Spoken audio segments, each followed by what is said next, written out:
اے مسلمانوں، یہ خیال نہ کرنا کہ جنت صرف غازیوں، مجاہدوں اور شہیدوں کے لیے، باقی مسلمان سے محروم رہ گئے۔ غزوہ جہاد تو کسی خوش نصیب کو جماعت کو میسر آتا ہے، ان کے علاوہ ان نعمتوں کو بھی جنتوں کی نصیب ہوگی، ان مومنوں کو بھی جنت نصیب ہوگی جن میں یہ صفات ہوں گی جن کا ذکر ہو رہا ہے نا۔ اپنے گناہوں، اپنی کوتاہیوں سے ہمیشہ توبہ کرنے والے، رب کی عبادت جس پر وہ قادر ہوں ہمیشہ کرنے والے، ہر حال میں رب کی حمد، ہر حال میں رب کی حمد، ہر نعمت پر اس کا شکر کرنے والے، روزہ رکھنے والے یا طالب علم یا ہجرت وغیرہ کے لیے سفر کرنے والے، تارک وطن دین کی خدمت میں سفر کرنے والے، یہ سب کے لیے جنت ہے۔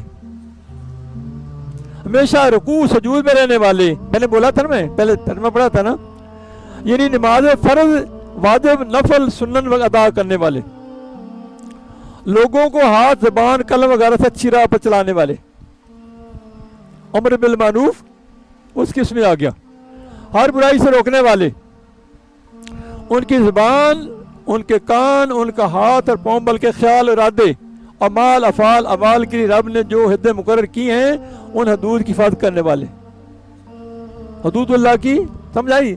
اے مسلمانوں ہمت کرو، جنت رب کی رحمت لو۔ اگلی بات غور سے سنو، تو مومن کو چاہیے کہ ہر قسم کی نیکی کرے، ہر قسم گناہ سے بچے۔ یہ کہ کوئی بندہ، کوئی شخص کسی درجہ پر پہنچ کر ایمان، توبہ، نیک اعمال سے بے نیاز نہیں ہو سکتا۔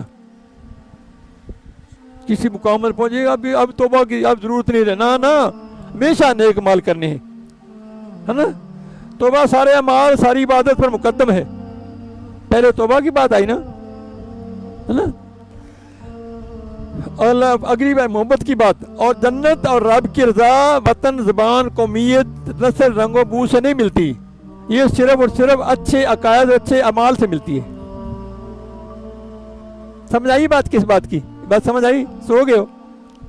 یعنی جنت جو ہے اور رب کی رضا کسی خاص وطن سے مخصوص ہونا، زبان سے، قومیت سے، نسل سے، رنگ و بو سے نہیں ملتی، یہ صرف اور صرف اچھے عقائد سے، اچھے اعمال سے ملتی ہے۔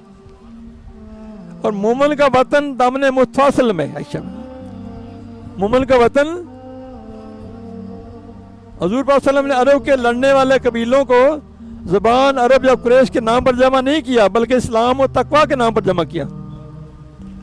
اب مسلمان اپنے دیش کو بھول گئے ہیں، انہوں نے کس کے نام پہ جمع کیا؟ اسلام کے نام پہ جمع کیا تھا، تقوی پرہیزی کے نام پہ جمع کیا تھا۔